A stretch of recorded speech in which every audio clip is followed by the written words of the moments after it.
So we want to, good morning everybody. For real this time. We've decamped to the dingalow. There's a cat. There's a kitty. She was in this chair and I kicked her out. Oh, look what she's doing. Is that Nola? She's playing on the ottoman. Aww. Attacking it. Nobos. So that's a perfect example of what I thought we could talk about today. So everybody always says how great it is when women remain calm and measured and like dignified when they're discussing feminist topics. And I guess we would like to challenge that this morning. You just kick in whenever. We would like to challenge that this morning by talking about righteous anger and the physical and emotional good it does a body. I mean, I think in some ways it's like finding a balance, and that's the thing. Is like, for instance, I'll use the analogy of like,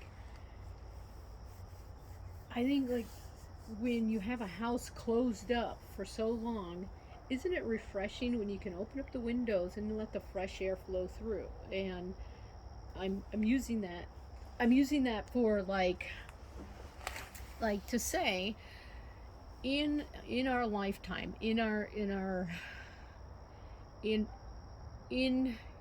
lifetime, I know I have always found it refreshing when there are things, emotional, that are maybe emotionally, like I'm stunted with a certain thing or constipated, and I'll use those because I recognize it later that there's a thing that has been stopping me at every turn, and it doesn't feel good. It doesn't make me happy. It doesn't. It makes me feel like I'm not in control, or not that I'm not in control, but that it makes me very uncomfortable. And I don't, as a human, I don't like to feel uncomfortable, right? What is the thing that I need to do so that I find, so I'm comfortable, right? And so anyways, sometimes what that means is going down that path of discovery of oneself, and it brings up a lot of history as an adult now, but as a child, and it might be childhood or it might be young adulthood, memories that are not good, and getting angry about it, which I always find when I get to that stage when I can get angry at the thing that happened, at the thing that was done to me, is really, really important.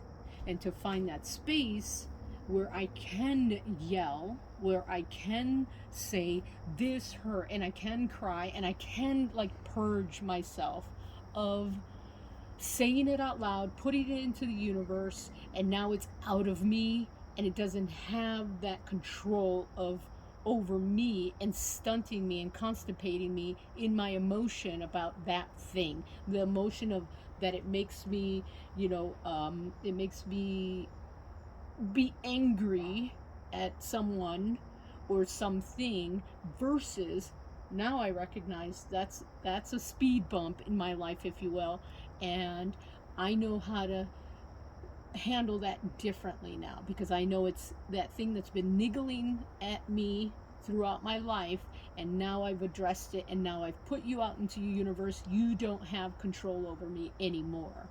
Nice. That's the emotion, Yeah. And it is like cleaning house. It's you open up the windows. It's like saging, right? You address, hey, I'll give an example of the shit that's been going on here. We've had males in our house. Oh my God, like so many. And so when they leave, we have to address, okay, there's this like horrible male energy all over this house now, and we're both like enervated and like, it's disruptive. Yeah, to our home. So we have to like take a minute, do some breathing together, and sage the house, and like, okay, let's acknowledge that is happening. and let's clear it out and let's reset to a better place. Let's take the time to acknowledge it, right? Yeah. Yeah, because it is, and it's that energy, like you're saying, because it's toxic.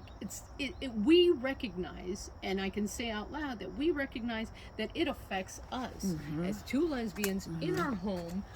That then we start, you know, whether it's bickering or snapping at each other. Like, wait a minute, it's not you. This is nothing to do with. The energy's been completely disrupted in our home. Yeah. How do we just like walk it out of our home and get back to our sanctuary? Back to center. Back to our sanctuary of like, this is a lesbian household and we have way different energy than dudes coming in and disrupting the household and trying to. The thing that comes to mind is just mount us in our own fucking home. Yeah. You know, they always have to use the toilet. That's how it is. So then we have to go through and sage our home. And douse everything in alcohol. Yeah. That's what it is. It's a cleansing. It literally is a cleansing. And the fact that we recognize that and we say it out loud, though, is what's so disruptive to the status quo, in my opinion. And I think... admitting that there's something going on like internally or even if it's caused by something externally, like you say, is really important in the case of disease or anger or nervousness or whatever. And so I guess that's just what we want to talk, just kind of meander around on that today, just pretending that everything's fine all the time and that that everything is like that you're not getting angry, that you're not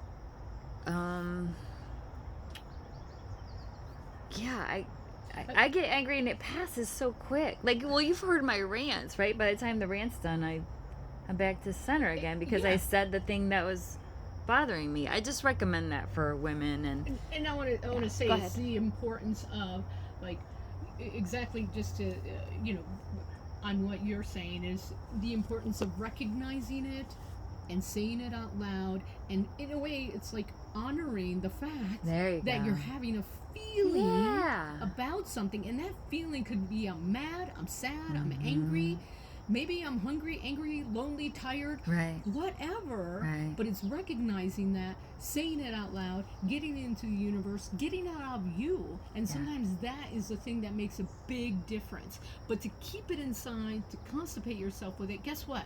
I recognize that, and I know how I feel about it, and it's like a tea kettle. Let's say a tea kettle, that's the pressure keeps building. It's gonna come out one way or the other, whether you're gonna be harmful to you and do things and in the way you are in your daily, or someone else that you're gonna take it out on, versus I'm gonna address it for myself. You know what it's like? It's like putting on your own emotional fucking binder. Like, we're all really against young girls wearing these fucking binders because they smash their chest up and they can't breathe all the way. It's like, if you don't admit that you're mad about something and like get it out, you've literally put a corset on yourself. Internally, emotionally, and it's gonna stay there until you can, hurting you until you fucking admit it and take it off. That's our work, I think, I mean, because we have to work at it, and that's what it is. And I think in many ways it's easier to just go along and be a certain way, because that's what they want you to do. Very steady and very, you're always at this because you get level. a lot of praise for that too. I've seen that online, like in some feminist video. People, you're so calm and cool, and well, why? This is there's literally they're necrosiding the world right now. Like, we're in final stages of it. Like, why are you calm? Why are you why aren't you angry? You upset? Why aren't you angry? It really is okay, but we are taught that no one likes it. That's right. Nobody likes a mad woman. Or mad, or... Well, we like you. Get mad. We like you. The madder the better. Come over here and be mad. Yes, I agree. Anything else, Consuelo? I think that's good for now. That's enough to kind of chew on that, ladies, and get out there and get angry if you need get to. Angry. Express yourself, express your opinions, and recognize that if there's something in you that needs to come out, it's okay to let it out. Find the time, find the space, find yourself. That is what you'll find. Yeah. Is you Yeah. Yeah. and who you are. Beautiful, baby. Yeah. Everybody have a great day. Bye. Bye.